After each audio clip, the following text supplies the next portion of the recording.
9 affirmations qu'on entend souvent, alors plus ou moins discrètement, plus ou moins affirmées au grand jour.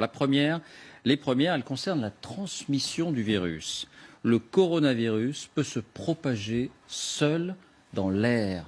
Il peut en quelque sorte voyager, se déplacer. C'est vrai ou c'est faux? Eh bien, c'est faux. Ce coronavirus ne peut pas se propager sur de longues distances dans l'air, puisqu'il se transmet par les gouttelettes respiratoires de la personne infectée lorsqu'elle tousse ou éternue. Or, ces gouttelettes sont trop lourdes pour voyager loin. Elles se propagent à 1 mètre maximum. Donc, même si vous êtes dans la même pièce qu'un malade, mais à 2 ou 3 mètres de distance, il n'y a pas de risque de contamination. Une réserve quand même, suite au cas du Diamond Princess. Rappelez-vous, ce navire mis en quarantaine au Japon où on a recensé 4 décès et 700 contaminations. Beaucoup d'experts se sont interrogés sur la propagation du virus via les systèmes de climatisation. Les gouttelettes émises par des patients contaminés auraient pu voyager dans les conduits d'aération, surtout que le système d'aération au sein des cabines n'était pas pourvu de filtres comme ceux prévus dans les hôpitaux. Mais le virus peut survivre sur des objets comme les billets de banque si les gouttelettes tombent dessus d'une certaine manière. C'est vrai ou c'est faux? C'est vrai, mais le risque est très faible. Les données scientifiques montrent que le coronavirus peut survivre sur des objets pendant quelques heures, voire exceptionnellement quelques jours. Si une personne infectée touche ou éternue sur cet objet, il peut être contaminant. La meilleure protection consiste donc à se laver les mains régulièrement. En Chine, on a d'ailleurs vu des opérations massives de désinfection de billets de banque, notamment à Wuhan. En revanche, pour les experts, si vous recevez un colis en provenance de Chine, il n'y a aucune chance qu'il soit contaminé, car le temps de transport et notamment la sécheresse de l'air dans les avions aurait tué le virus. La désinfection des billets de banque, ça fait beaucoup rire le professeur Eun. Troisième affirmation, le coronavirus peut se transmettre par des piqûres de moustiques. C'est vrai ou c'est faux? C'est complètement faux. Le virus se propage uniquement au contact d'une personne infectée.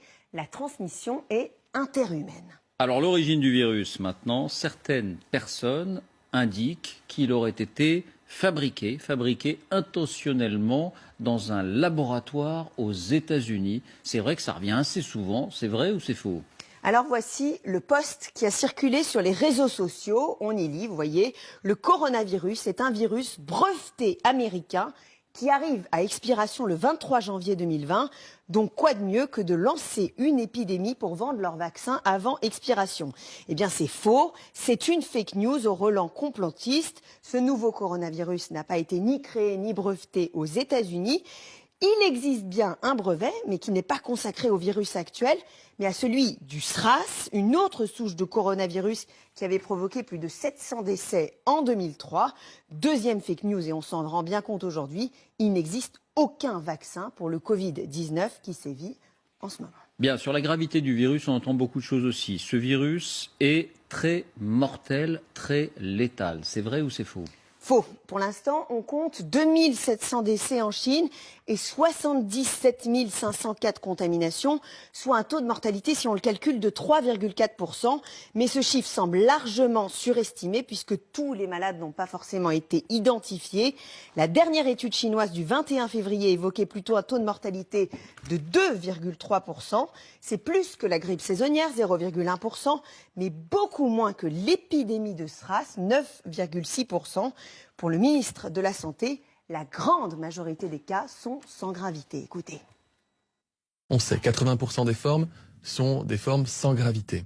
15% des formes sont considérées comme sévères, c'est-à-dire avec une forte fièvre et des troubles respiratoires. 5% des formes sont dites réanimatoires, c'est-à-dire que 5% des malades contaminés par le virus vont faire un séjour en réanimation.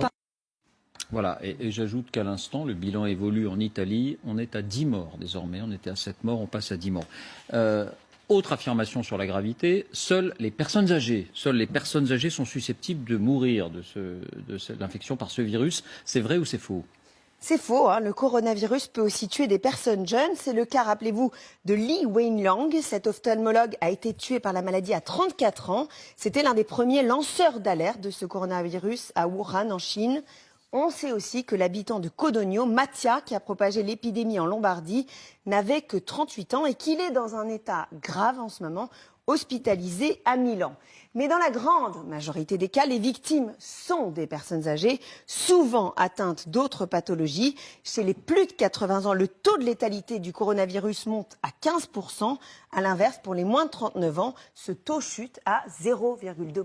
Bien, donc globalement, il n'est pas très dangereux, mais on entend dire qu'il est très contagieux. C'est vrai ou c'est faux? Alors, c'est vrai et faux. Faux parce que ce coronavirus est par exemple 5 fois moins contagieux que la rougeole. Mais ce qui inquiète, c'est qu'on peut être contaminé et passer facilement sous les radars.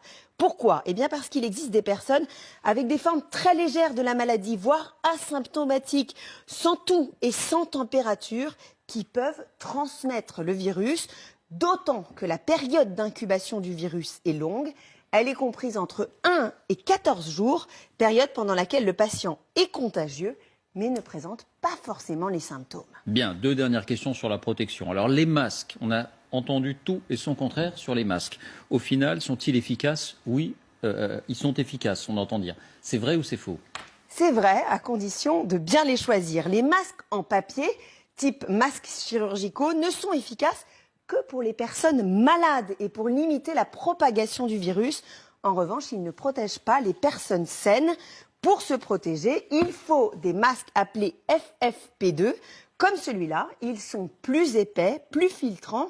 Ils sont efficaces 3 heures. Après, il faut les jeter. Ce sont notamment les masques qu'utilisent les soignants au contact des malades. Dernier point, lorsqu'on est vacciné contre la grippe, on nous encourage chaque année à nous vacciner contre la grippe, on est de ce fait protégé contre le coronavirus. C'est vrai ou c'est faux? C'est complètement faux. Le vaccin contre la grippe n'est absolument pas efficace, tout comme les vaccins contre les pneumonies qui n'offrent aucune protection contre ce nouveau coronavirus. Merci beaucoup Jennifer.